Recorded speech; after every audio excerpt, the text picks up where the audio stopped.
Hi YT దోస్తులు, ఓం నమ శివాయ. మీకు కనిపిస్తుంది కదా, బ్రహ్మసూత్రం కలిగిన మరకత శివలింగం. మరకతం అంటే పచ్చ. మనకు నవగ్రహాలలో ఒక పచ్చ కలర్ ఉంటుంది కదా, అదే పచ్చ అనమాట. మరకతం అంటేనే పచ్చ. అయితే ఇది ఎక్కడుందంటే శంకరపల్లి దగ్గర చండిప్పన ఊర్లో ఉంది. నాకెట్లా తెలుసు అంటే, ఈ కార్తీక మాసంలో నేను యాక్చువల్గా ఏమంటారు, శ్రీశైలం వెళ్ళాలనుకున్నా, కానీ చాలా దూరం, ఒక్క రోజులోనే వెళ్ళి రాలేను. కాబట్టి మన హైదరాబాద్కి దగ్గరలో ఉండే ఫేమస్ శివాలయాలు ఏంటని చూసినప్పుడు నాకు ఈ మరకత శివలింగం ఉన్న ఊరుగా అనిపించింది. అందుకని నేను ఈరోజు మరకత శివలింగ దర్శనానికి అయితే వచ్చిన. నాకు ఎందుకు నచ్చిందంటే, ఇక్కడ అంత పెద్ద పచ్చ శివలింగం ఉంటుంది కదా, మరకత శివలింగం, దాన్ని మన చేతులతోనే మనమే అభిషేకం చేసి మన తల నాంచి మన మనసులో ఉన్న కోరికను మంచిగా దేవుడి దగ్గర చెప్పుకోవచ్చు. అందుకని నేను ఇక్కడికి అయితే ఈరోజు వచ్చేసినగా. ఎందుకంటే నాకు జ్వరం వచ్చింది, జలుబైనా సరే నేను ఈ దేవుడిని దర్శించుకోవాలనే ఉద్దేశంతోనే పని కట్టుకొని నేను హైదరాబాద్ నుంచి శంకరపల్లికి అయితే వచ్చేసిన. వచ్చిన తర్వాత చాలా జనాలు ఉన్నారు, ఎందుకంటే ఇది కార్తీక మాసం కదా, చాలా చాలా జనాలు ఉన్నారు. టికెట్ తీసుకోవాలి, తీసుకున్నా.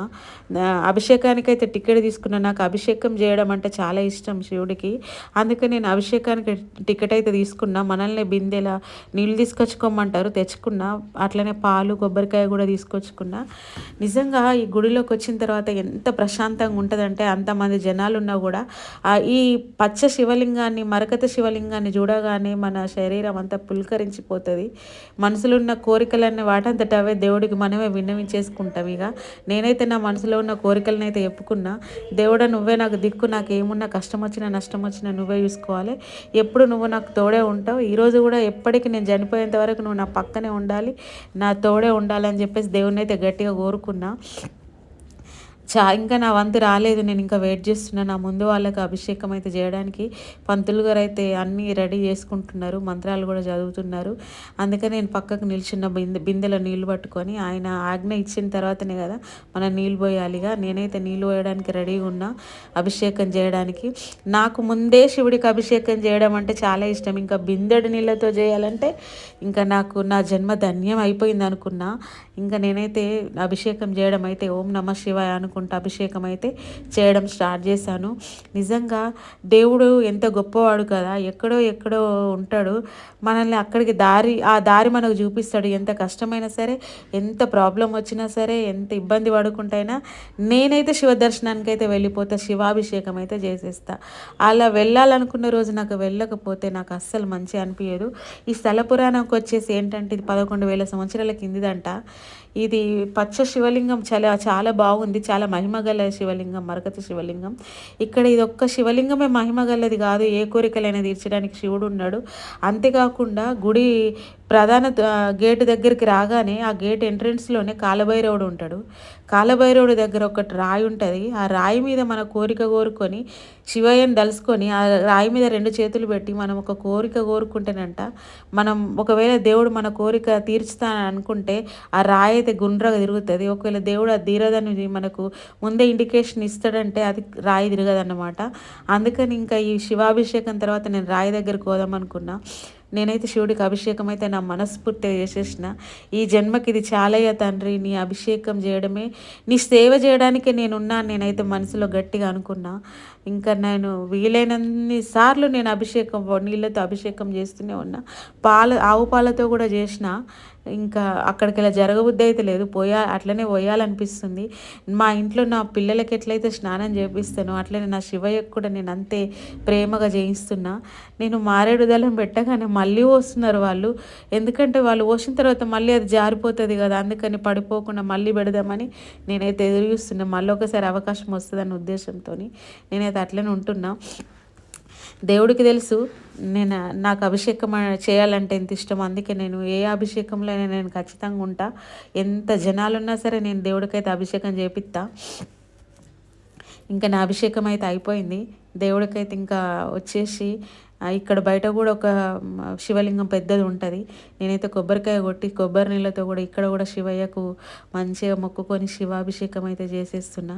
దేవుడా, నువ్వు ఎప్పుడు నాతోనే ఉండాలి, నేను ఎప్పుడు కోరుకుంటే నువ్వు ఎప్పుడు మాతోనే ఉండాలి, నువ్వు మా కష్టాలన్నీ తీర్చే దేవుడవే కాదు, మా బాధలు మా సంతోషాలు కూడా నువ్వే చూడాలి, ఒక కష్టాలే కాదని చెప్పి మా ఇంటి ఇలవేల్పు అన్నమాట ఈ శివయ్య. అందుకని చెప్పేసి నేనైతే కొబ్బరికాయ కొట్టాను. కొబ్బరికాయ కొట్టి అభిషేకం అయితే చేశాను. ఇది రెండవసారి నేను ఇక్కడికి రావడం. మొన్న ఒకసారి వచ్చినప్పుడు కూడా కొబ్బరికాయ కొడుతుంటే తొట్లనే వగిలింది. ఈసారి కొబ్బరికాయ కొడితే కూడా నాకు తొట్లనే వలిగింది. దేవుడు ఏ ఆశీర్వాదం ఇస్తాడో తెలియదు మరి. అందుకని చెప్పేసి నేనైతే కొబ్బరికాయ అయితే కొట్టేసి మళ్ళీ గుడి లోపలికైతే వచ్చేసిన. ఎందుకంటే మాకు పూజారి దేవుడి ప్రసాదం ఇస్తా అన్నారు. అందుకని వచ్చేసిన. మరకత శివలింగానికి ఇట్లా అభిషేకం చేసిన తర్వాత విభూది పూలతో అలంకరించి గంధంతో అలంకరించిన తర్వాత మన నుదిటిని అక్కడ శివయ్యకు తాకించి మనం మొక్కుకోవాలన్నమాట. మన జన్మ ఇంకా ధన్యం అయిపోయినట్టే లెక్క. ఇంకా అప్పుడు అందరు జనాలు ఉన్నారు కాబట్టి ఒకసారి నేను బయటకు వచ్చేసిన. అయినా సరే నాకు మనసు ఆగబుద్ధి కాలేదు. మళ్ళీ ఒకసారి వెళ్ళి శివయ్యను పట్టుకోవాలనిపించింది. అందుకని మళ్ళీ వచ్చేసిన లోపలికి. పూజారి బయటకు వెళ్ళగానే నేనైతే వచ్చేసిన. అందరికీ లంచ్ టైం, మధ్యాహ్నం భోజనాలు పెడుతున్నారు, అన్నదాన ప్రసాదం. అందుకని చెప్పేసి నేను అన్నం కూడా తినకుండా వచ్చేసిన శివయ్యను పట్టుకుందామని. ఎందుకంటే నా కడుపు నిండిపోయింది. శివయ్యని ఇలా ఒక 2-3 నిమిషాలు ఇలా పట్టుకుంటే నిజంగా నాకు అనిపించింది దేవుడు నా పక్కనే ఉన్నాడు, నాతోనే ఉన్నాడు అని. ఎప్పుడు నేను ఎట్లా ఫీల్ అవుతానో అంతకు మించి 100 రెట్లు ఫీల్ అయినా. నాకు అంత సంతోషం అనిపించింది. ఎవ్వరు లేరు కదా నాకు. నా తనివి తీర నేను శివయ్యను పట్టేసుకున్నా, నా కోరికలని చెప్పాను కదా, ఇదే కోరికలు తీర్చే రాయి అనమాట. కాలభైరవుని దగ్గర ఉంటుంది. నేను వచ్చి నా 2 చేతులను అయితే రాయి మీద పెట్టిన. మొన్న ఒకసారి వచ్చినప్పుడు కూడా రాయి తిరిగింది. ఈసారి కూడా నేను పెడుతుంటే స్లోగా మూవ్ అయ్యి రాయి తిరుగుతూనే ఉంది. ఎంత కష్టమైనా సరే దేవుడు నా కోరిక తీరుస్తాడని గట్టి నమ్మకంతో నేనైతే నా 2 చేతులను అయితే పెట్టేసిన. చాలామంది జనాలకు అసలు తిరగవు. చాలామంది నా వెనకాల నా ముందున్న వాళ్ళకు కూడా తిరగలేదు. కానీ చూడండి ఎట్లా రొటేట్ అవుతుందో రాయి.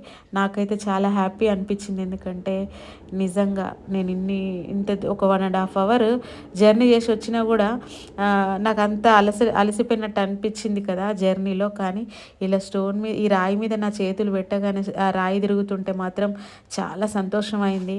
ఎందుకంటే దేవుడు ఆ కోరిక తీరడం పక్కకు పెడితే కోరిక తిరుగుతుందని దేవుడు అభయం ఇస్తుండే చూసినావా. దీనికి నాకు చాలా సంతోషమైంది. మీరు కూడా ఒకసారి శంకరపల్లి దగ్గర ఉన్న చండిప్ప గ్రామానికి వచ్చి ఈ శివయ్య